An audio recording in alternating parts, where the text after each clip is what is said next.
आज मैं मुंशी प्रेमचंद की एक और कहानी लेकर आई हूँ जिसका शीर्षक है तेतर। ये कहानी अगर आपको अच्छी लगे तो चैनल को सब्सक्राइब और वीडियो को लाइक करें दोस्तों। तो चलिए इस कहानी की शुरुआत करते हैं। आखिर वही हुआ जिसकी आशंका थी, जिसकी चिंता में घर के सभी लोग विशेषतः पिरसूता पड़ी हुई थी। 3 पुत्रों के पश्चात कन्या का जन्म हुआ। माता सौर में सूख गई, पिता बाहर आंगन में सूख गए और पिता की वृद्धा माता बाहर द्वार पर सूख गई। अनर्थ, महा अनर्थ, भगवान ही कुशल करे। तो ये पुत्री नहीं राक्षसी है। इस अभाग्नि को इसी घर में आना था। आना ही था तो कुछ दिन पहले क्यों ना आई। भगवान 7वें शत्रु के घर भी तेतर का जन्म न दे। पिता का नाम था पंडित दामोदर दत्त। शिक्षित आदमी थे, शिक्षा विभाग में ही नौकर थे। परंतु इस संस्कार को कैसे मिटा देते जो परंपरा से हृदय में जमा हुआ था कि तीसरे बेटे की पीठ पर होने वाली कन्या अभाग्नि होती है, या पिता को लेती है या माता को या अपने को ही। उनकी वृद्धा माता लगी कन्या को पानी पी पी कर कोसने। कलमुही है कलमुही, न जाने क्या करने आई है। यहाँ किसी बांझ के घर जाती तो उसके दिन फिर जाते। दामोदर दत्त दिल में तो घबराए हुए थे, पर माता को समझाने लगे, अम्मा तेतर वेतर कुछ नहीं, भगवान की जो इच्छा होती है वही होता है। ईश्वर चाहेंगे तो सब कुशल ही होगा। गाने वालियों को बुला लो, नहीं तो लोग कहेंगे कि 3 बेटे हुए तो कैसी फूली फिरती थी, एक बेटी हो गई तो घर में कोहराम मच गया। माता बोली, अरे बेटा तुम क्या जानो इन बातों को, मेरे सिर तो बीत चुकी है, प्राण नहीं में समाया हुआ है। तेतर के ही जन्म से तुम्हारे दादा का देहांत हुआ था, तभी से तेतर का नाम सुनते ही मेरा कलेजा कांप उठता है। दामोदर, इस कष्ट के निवारण का भी तो उपाय होगा। माता, उपाय बताने को तो बहुत है, पंडित जी से पूछो तो कोई ना कोई उपाय बता देंगे, किंतु इससे कुछ होता नहीं है। मैंने कौन से अनुष्ठान नहीं किए, पर पंडित जी की तो मुट्ठियां गर्म हुई और यहाँ सिर पर जो पड़ना था पड़ ही गया। अब टके के पंडित रह गए हैं, जजमान मरे या जिए उनकी बला से उनकी तो दक्षिणा मिलनी चाहिए बस। लड़की दुबली पतली भी तो नहीं है, तीनों लड़कों से हष्ट पुष्ट है। बड़ी बड़ी आंखें हैं, पतले पतले होंठ हैं जैसे गुलाब की पत्ती, गोरा चिट्टा रंग है और लंबी सी नाक। कलमुही नहलाते समय रोई भी नहीं, टुकुर टुकुर ताकती रही। ये सब लक्षण कुछ अच्छे थोड़ी ही हैं। दामोदर दत्त और उनके तीनों लड़के कुछ सामले थे, कुछ विशेष रूपवान भी न थे। लड़की के रूप का बखान सुनकर उनका चित्त कुछ प्रसन्न हुआ। बोले, अम्मा जी तुम भगवान का नाम लेकर गाने वालियों को बुला लो, गाना बजाना होने दो, भाग्य में जो कुछ है वो तो होगा ही। माता, जी तो हुसलता नहीं, पर क्या करूं। दामोदर, गाना न होने से कष्ट का निवारण तो होगा नहीं कि हो जाएगा। अगर इतने सस्ते जान छूटे तो ना कराओ गाना। माता, बुला ही लेती हूँ बेटा, अब जो कुछ होना था वो तो हो गया। इतने में दाई ने सौर में से पुकार कर कहा, बहू जी कहती हैं गाना वाना कराने का काम नहीं है। माता कहती हैं, उनसे कहो चुप बैठी रहें, बाहर निकलकर मनमानी करेंगी। 12 ही दिन हैं, बहुत दिन नहीं है। बहुत इतराती फिरती थी, ये ना करूंगी वो ना करूंगी। देवी क्या है, मर्दों की बातें सुनकर वही रट लगाने लगती थी। तो अब चुपके से बैठती क्यों नहीं। मैं तो तेतर को अशुभ नहीं मानती, और जब सब बातों में मेमों की बराबरी करती है तो इस बात में भी करें। ये कहकर माता जी ने नायन को भेजा कि जाकर गाने वालियों को बुला ला और पड़ोस में भी कहती जाना। सवेरा होते ही बड़ा लड़का सोकर उठा और आंखें मलता हुआ जाकर दादी से पूछने लगा, बड़ी अम्मा कल अम्मा को क्या हुआ। माता, लड़की तो हुई है। बालक खुशी से उछल कर बोला, ओहो, पैजनिया पहन पहन कर छुन छुन चलेगी, जरा मुझे दिखा दो ना दादी जी। माता, अरे क्या सौर में जाएगा, पागल हो गया है। लड़के की उत्सुकता न मानी, सौर के द्वार पर जाकर खड़ा हो गया और बोला, अम्मा जरा बच्ची को मुझे दिखा दो ना। दाई ने कहा, बच्ची सो रही है बालक, जरा सातों दिखा दो। गोद में लेकर दाई ने कन्या को उसे दिखा दिया। बालक दौड़ता हुआ वहां से अपने छोटे भाइयों के पास पहुंचा और उन्हें जगह जगह कर खुशखबरी सुनाई। एक बोला, नन्ही सी होगी एकदम, बड़ा बिल्कुल नन्ही सी, जैसे बड़ी गुड़िया, ऐसी गोरी है कि क्या किसी साहब की लड़की होगी। ये लड़की मैं लूंगा। सबसे छोटा बोला, हमको भी दिखा दो। तीनों मिलकर लड़की को देखने आए और वहां बड़ा उछलते कूदते हुए वापस आए। देखा कैसी है, मजला आंखें बंद किए पड़ी है। छोटा, इसे हमें दे देना। बड़ा, खूब द्वार पर बारात आएगी, हाथी घोड़े बाजे आतिशबाजी। मजला और छोटा ऐसे मग्न हो रहे थे मानो वो मनोहर दृश्य उनकी आंखों के सामने है। उनके सरल नेत्र मनो उल्लास से चमक रहे थे। मजला बोला, फुलवारियां भी होंगी? छोटा, हम भी फूल लेंगे। छुट्टी भी हुई, बारें हुई, गाना बजाना, लेना देना, खाना खिलाना, सब कुछ हुआ, पर रस्म पूरी करने के लिए दिल से नहीं।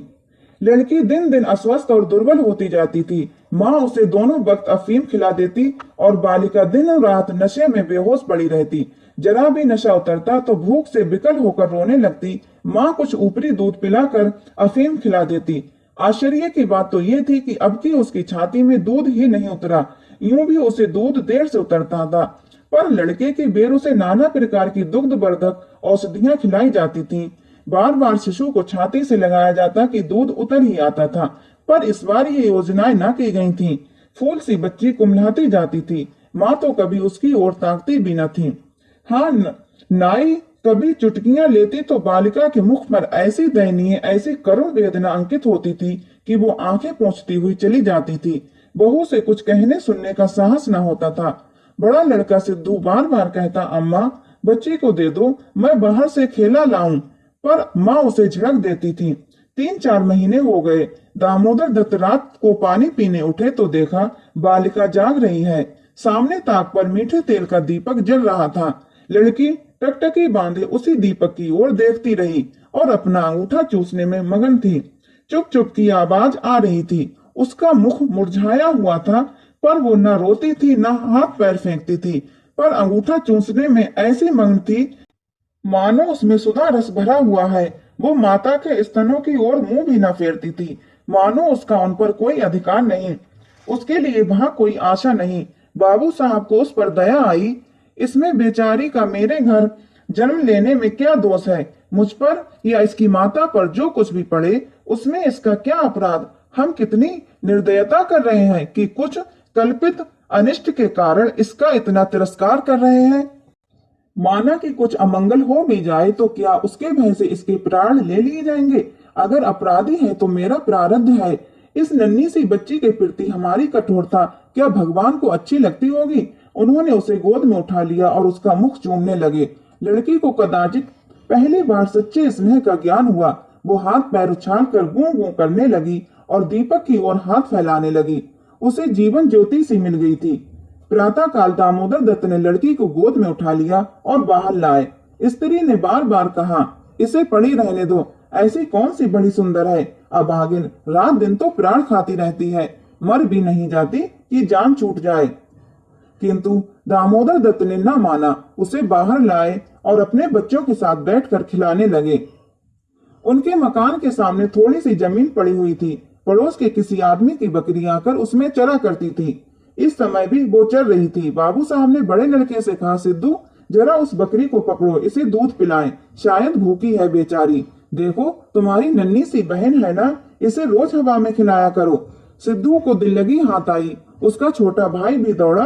दोनों ने घेर कर बकरी को पकड़ा और उसका कान पकड़े हुए सामने ले आए।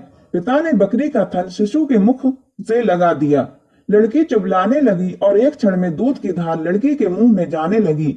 मानो टिमटिमाते दीपक में तेल पड़ गया हो। लड़की का मुंह खिल उठा। आज पहली बार उसकी शुदा तृप्त हुई थी। वो पिता की गोद में हुमक हुमक कर खेलने लगी। लड़कों ने भी उसे खूब नचाया कुदाया। उस दिन से सिद्धू को मनोरंजन का एक नया विषय मिल गया। बालकों को बच्चों से बहुत प्रेम होता है। अगर किसी घोंसले में चिड़िया का बच्चा देख पाए तो बार बार वहां जाएंगे। देखेंगे कि माता बच्चों को कैसे दाना चुगाती है, बच्चा कैसे चोंच खोलता है, कैसे दाना लेते समय परों को फड़फड़ा कर ची ची करता है। आपस में बड़े गंभीर भाव से उसकी चर्चा करेंगे। अपने अन्य साथियों को ले जाकर उसे दिखाएंगे। सिद्धू ताक में लगा रहता। ज्यों ही माता भोजन बनाने या स्नान करने जाती, तुरंत बच्ची को उठाकर लाता और बकरी को पकड़कर उसके थन से बच्ची का मुंह लगा देता। कभी दिन में 2-2, 3-3 बार पिलाता। बकरी को भूसी चोकर खिलाकर ऐसा परचा लिया कि वो स्वयं चोकर के लोभ में चली आती और दूध देकर चली जाती। इस भांति कोई 1 महीना गुजर गया। लड़की हष्ट पुष्ट हो गई, मुख पुरुष के समान विकसित हो गया, आंखें जग उठी। शिशु काल की सरल आभा मन को हरने लगी। माता उसे देख देख कर चकित होती थी, किसी से कुछ कहते नहीं बनती थी, पर दिल में उसे आशंका होती कि अब वो मरने को नहीं, हम ही लोगों के सिर जाएगी। कदाचित ईश्वर इसकी रक्षा कर रहे हैं, तभी तो दिन दिन निखरती आती है, नहीं अब तक ईश्वर के घर पहुंच गई होती। किंतु दादी माता से कहीं अधिक चिंतित थीं। उसे भ्रम होने लगा कि वो बच्चे को खूब दूध पिला रही है, सांप को पाल रही है, शिशु की ओर आंख उठाकर भी न देखती थी। यहाँ तक कि एक दिन कह बैठी, लड़की का बड़ा छो करती हो। हाँ भाई, माँ हो कि नहीं, तुम ना करोगी तो कौन करेगा। अम्मा, ईश्वर जानते हैं जो मैं इसे दूध पिलाती हूँ तो। अरे मैं तो थोड़ी ही मना करती हूँ, मुझे क्या गरज पड़ी है जो मुफ्त में अपने ऊपर पाप लूं, कुछ मेरे सिर तो जाएगी नहीं। माता बोली, अब आपको विश्वास ही ना आए तो मैं क्या करूं। अम्मा बोली, मुझे पागल समझती हो, वो हवा पी पी कर ऐसी हो रही है। भगवान जाने अम्मा, मुझे तो आप अचरज होता है। बहू ने बहुत निर्दोषता जताई, किंतु वृद्धा सास को विश्वास न आया। उसने समझा ये मेरी शंका को निर्मूल समझती है, मानो मुझे इस बच्ची से कोई बैर है।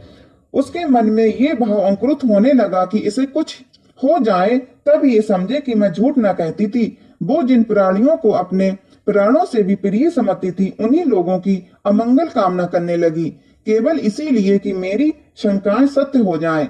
वो ये तो नहीं चाहती थी कि कोई मर जाए, पर इतना अवश्य चाहती थी कि किसी बहाने से मैं चेता दूं कि देखा मेरा कहा न माना, ये उसी का फल है। उधर सास की ओर जो जो ये द्वेष भाव प्रकट होता था, बहू का कन्या के प्रति स्नेह बढ़ता जाता था। ईश्वर से मनाती रहती कि किसी भांति ये 1 साल कुशल से बीत जाए तो इनसे पूछती हूँ। कुछ लड़की का भोला भाला चेहरा, कुछ अपने पति का प्रेम वात्सल्य देखकर भी उसे प्रोत्साहन मिलता था। विचित्र दशा हो रही थी, न दिल खोलकर प्यार ही कर सकती थी, न संपूर्ण रीति से निर्दय होते ही बनता था, न हंसते बनता था, न रोते। इस भांति 2 महीने बीत गए, किंतु कोई अनिष्ट न हुआ। तब वृद्धा सास के पेट में चूहे दौड़ने लगे। बहू को 2-4 दिन ज्वर भी न आ जाता कि मेरी शंका की मर्यादा रह जाए।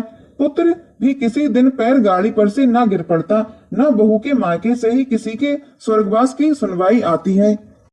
एक दिन दामोदर दत्त ने खुले तौर पर कह भी दिया कि अम्मा ये सब ढकोसला है, 73 लड़कियां क्या दुनिया में होती नहीं, तो सबके सब माँ बाप मर ही जाते हैं क्या। अंत में उसने अपनी शंकाओं को यथार्थ सिद्ध करने की एक तरकीब सोच निकाली। एक दिन दामोदर दत्त स्कूल से घर आए तो देखा कि अम्मा खाट पर सचेत पड़ी हुई हैं।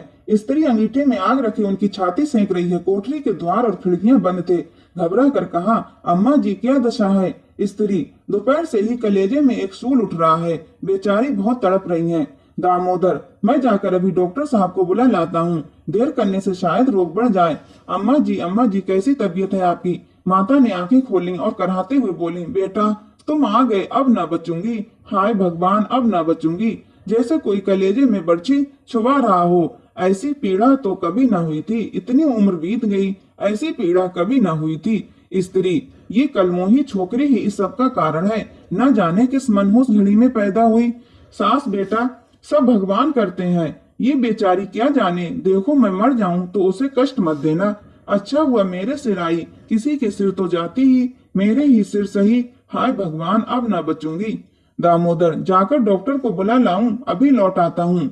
माता जी को केवल अपनी बात की मर्यादा निभानी थी, रुपए नहीं खर्च कराने थे। बोली, नहीं बेटा, डॉक्टर के पास जाकर क्या होगा। अरे वो कोई ईश्वर थोड़ी ही है, डॉक्टर अमृत पिला देगा, 10-20 वो भी ले जाएगा। डॉक्टर वैद्य से कुछ नहीं होगा। बेटा तुम कपड़े बदलो, मेरे पास बैठकर भागवत पढ़ो, अब नहीं बचूंगी मैं। हाय राम। दामोदर, 73 बुरी चीज है, मैं समझता था ढकोसला ही ढकोसला होता है।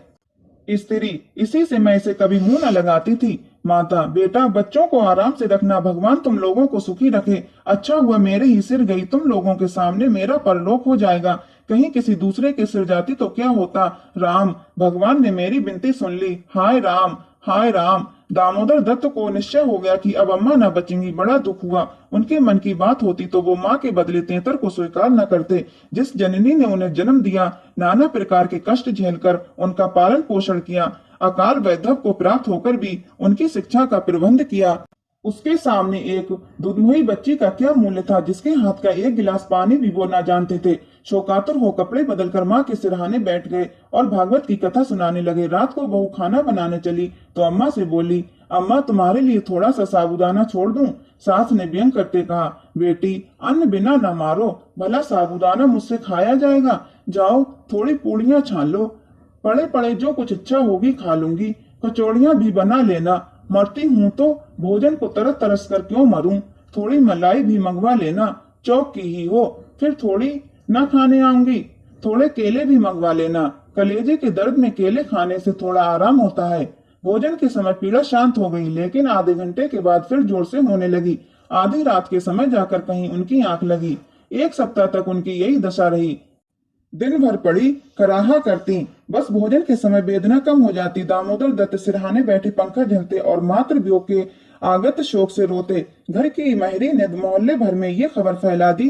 पड़ोसने देखने आई तो सारा इल्जाम बालिका के सिर गया। एक ने कहा, ये तो कहो बड़ी मुश्किल हुई बुढ़िया के सिर गई, नहीं तो तेतर माँ बाप में से किसी एक को लेकर तब शांत होती है। देव न करे कि किसी के घर तेतर का जन्म हो। दूसरी बोली, मेरे तो तेतर का नाम सुनते ही रोए खड़े हो जाते हैं। भगवान बांझ रखे पर तेतर न दे। एक सप्ताह के बाद वृद्धा का कष्ट निवारण हुआ। मरने में कोई कसर न थी। वो तो कहो पुरखाओं का पुण्य प्रताप था। ब्राह्मणों को गोदान दिया गया, दुर्गा पाठ हुआ, तब कहीं जाके संकट कटा।